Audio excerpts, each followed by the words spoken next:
There's a glimmer of Christmas hope on Omicron, according to the head of the UK Health Security Agency.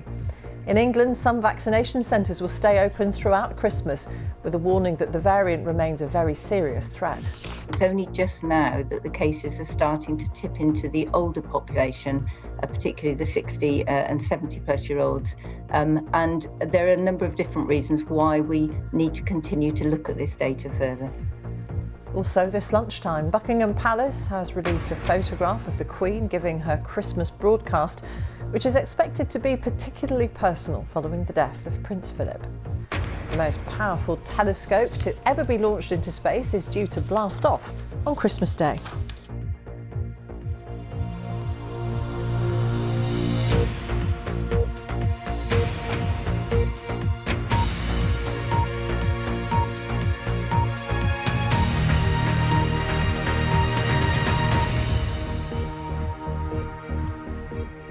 Good afternoon. Official findings that Omicron may be less likely to result in serious illness than Delta offer a glimmer of Christmas hope, according to the head of the UK Health Security Agency.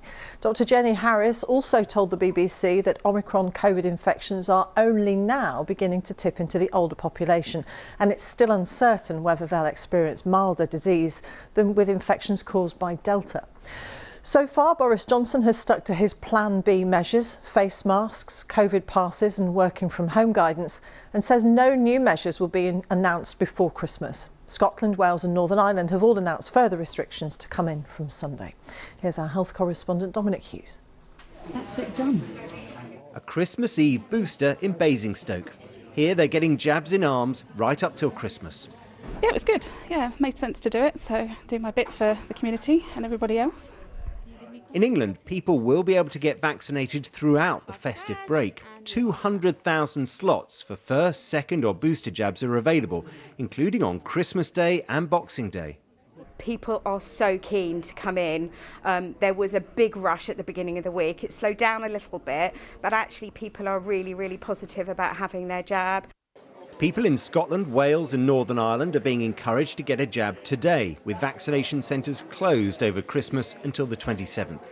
And even as the push on boosters continue, experts are mulling over the latest, more hopeful research on the Omicron variant, indicating it could be less severe than Delta. You know, potentially this is good news if Omicron really is less nasty, and certainly it's shaping up to look less nasty.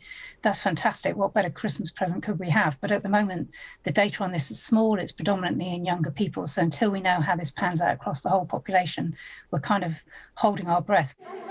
So it's a cautious welcome. There are still some big unknowns, particularly how older people might be affected.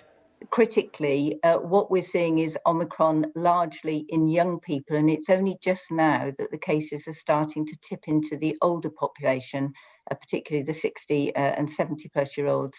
And there are a number of different reasons why we need to continue to look at this data further. Even if the virus causes less severe illness in most people, it's so contagious, hundreds of thousands are likely to catch it. That includes health service workers, raising concerns about a staffing crisis. And some have already noticed shifts are getting busier. There's the increasing absence rates, the queuing at hospital, the hearing our control staff call out for any ambulances that are available, and there just aren't any left. That is taking its toll on frontline staff. So the booster rollout forges on in all sorts of settings. Here in an Asian restaurant in Bradford, an area where vaccine hesitancy has been higher than the rest of the country. So they're trying to make the process as easy as possible. We're creating access where our communities are. So a restaurant is the best place for this time of the year to come and bring the vaccines, to make it as easy and as accessible as we can. The latest estimate by the Office for National Statistics is that by last Sunday, more than 1.7 million people in the UK were infected with the virus. That's around 1 in 35.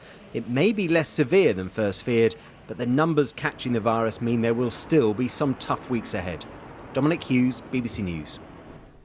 Our health editor Hugh Pym joins us now. So Hugh, we've got minutes from the latest meeting of government experts and data about how fast COVID is spreading. What are we learning? Yes, Martine. This is the Office for National Statistics survey, referred to there in Dominic's piece, which goes around the same households repeatedly, tens of thousands of households, to do spot checks. So it picks up people who haven't come forward with symptoms to get tested. It picks up those who are asymptomatic as well. So it's seen as a very authoritative guide to what's going on, more so than the daily tests that we get and we've seen over the last few days. So this latest study goes right up until Sunday and compares with the study that went to 3 days previously, and it shows just in those 3 days how much the virus had spread to more people, adding 368,000 just in that time in terms of the week up until the 19th. 1 in 35 in England had the virus, slightly fewer in Wales and Northern Ireland. In Scotland, it was 1 in 65. But London, we know to be the epicentre. We've seen a lot of focus on hospital admissions there. 1 in 20 had the virus, according to the ONS. So it's another indication of how quickly this is spreading, fuelled by the surge in Omicron. On the back of that, we've had this latest set of minutes from SAGE, the Expert Advisory Committee. They met yesterday and they point to the fast increase of infections in London and hospital numbers. That is clearly an issue. They say at the moment it's quite concentrated in lower age groups. The worry is if it spreads to older people who are more vulnerable. But those minutes do repeat that the severity of Omicron is seen as less than Delta. And that means that is something that is going to be a factor that maybe puts a little bit less pressure on the health service. But when you add in the speed of acceleration of the virus, that still means a lot of pressure on the NHS and a lot of uncertainty, SAGE say, about the weeks ahead. Hugh, for the moment, thank you very much. Hugh Pym, our health editor. The Queen is expected to give a very personal Christmas message tomorrow, her first since the death of her husband, Prince Philip. She'll speak beside a framed photograph of the couple taken during their diamond wedding anniversary in 2007 and will wear the same sapphire brooch that she wore on her honeymoon. A warning, our royal correspondent Nicholas Witchell's report contains flashing images. For the Queen, forced for a second year by COVID to spend Christmas at Windsor rather than hosting her family at Sandringham, this will be a moment to reflect on a year marked by sadness. Her Christmas broadcast, a still from which has been issued by Buckingham Palace, is expected to be a very personal one. Prominently on the desk beside her, a photograph of her and Prince Philip taken in 2007 when they celebrated their diamond wedding anniversary. Philip's death last April, 2 months short of his 100th birthday and after 73 years of marriage, was the emotional low point of the year for the monarch. Apart from a reference to him in her address to the COP26 conference, the Queen has not so far spoken publicly about how much he meant to her. Her broadcast may be an opportunity for her to do so. Within the royal family, mindful that this will be the Queen's first Christmas without her husband, arrangements have been changed so that she won't be alone. Clarence House has confirmed that the Prince of Wales and the Duchess of Cornwall will join her at Windsor on Christmas Day. Other members of the family may also be there, but absent, of course, will be the Duke and Duchess of Sussex. From their home in California, they've issued this photograph wishing their supporters happy holidays. It shows Harry and Meghan with their son Archie and their daughter Lilibet pictured for the first time. And so, at the end of a year touched by personal sadness and some family tensions, thoughts will start to look ahead to next year and the celebrations to mark the Queen's 70 years on the throne. Uppermost in the minds of the palace planners, of course, will be the question of the Queen's health. It's always a sensitive matter. It has particular significance after the recent concerns, and given that next year is the year of her Platinum Jubilee. The Queen will certainly want to be involved in the Jubilee as fully as possible, and there will be another event of special significance to her, a service of thanksgiving for the life of the Duke of Edinburgh, which, it's been announced, will take place at Westminster Abbey in the spring. Nicholas Witchell, BBC News. Rail passengers are facing major disruption today due to a strike by staff on cross-country trains. RMT members have walked out in a dispute over the role of guards. Cross-country say routes are affected from northern Scotland to southwest England and advise passengers to check their journeys before travelling. A third Boxing Day Premier League match has been postponed because of a COVID outbreak. Too many Everton players either have coronavirus or injuries, which mean they can't play against Burnley. The Premier League had already announced that outbreaks in the Leeds and Watford squads mean they're unable to travel to Liverpool and Wolves, respectively. The most powerful telescope to ever be launched into space blasts off from French Guiana tomorrow. It's travelling nearly 1 million miles from Earth, and it will look back in time to the first luminous glows after the Big Bang. Our science editor, Rebecca Morrell, reports. It's taken 30 years to develop, cost more than $10 billion and has involved thousands of scientists. Now the James Webb Space Telescope is finally ready to launch to begin the most ambitious astronomy mission ever attempted.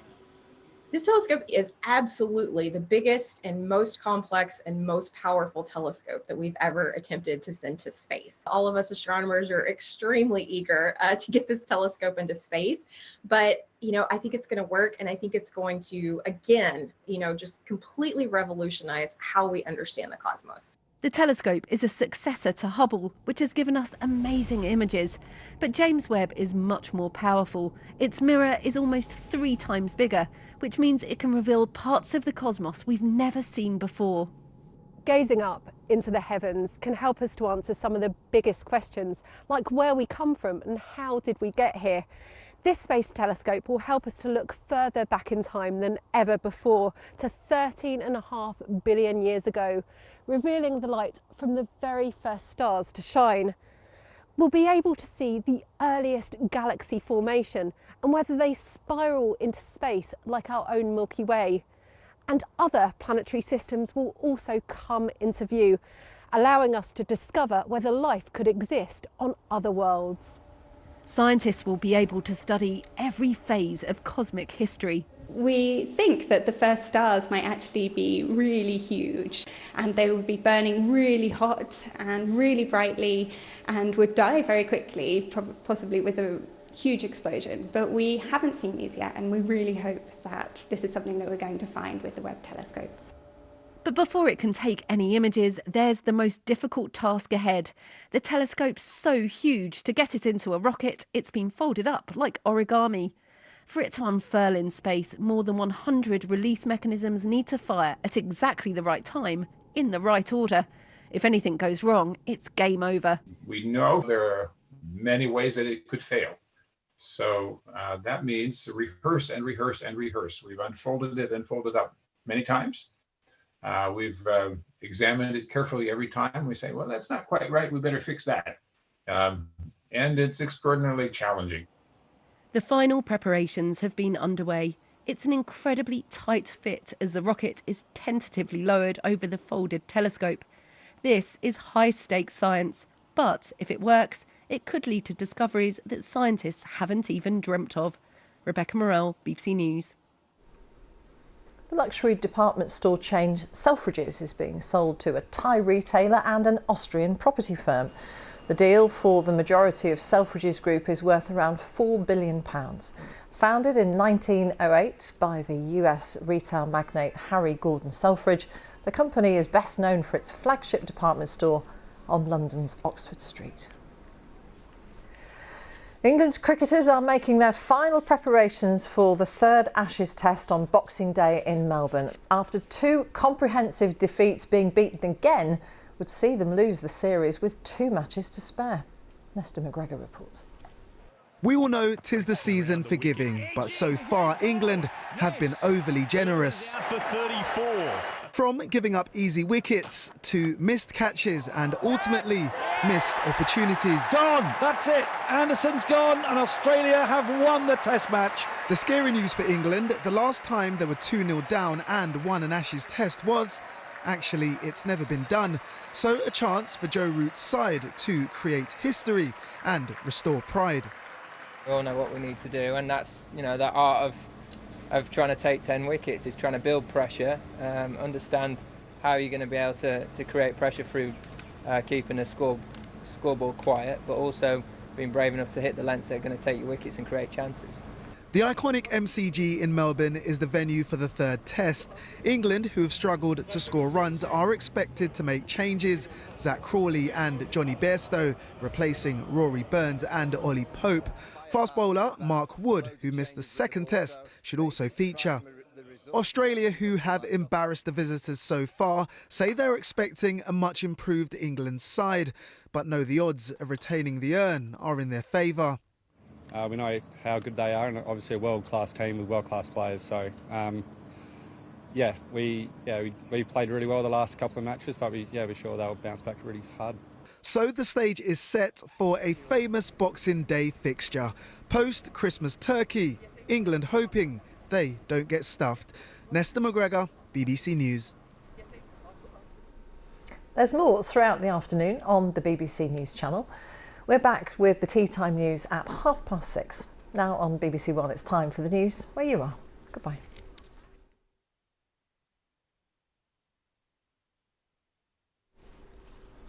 You're watching BBC News. I'm Martine Croxall. The family of a 9-year-old boy who shared his concerns about the rising cost of living say they've been overwhelmed by the kindness of strangers.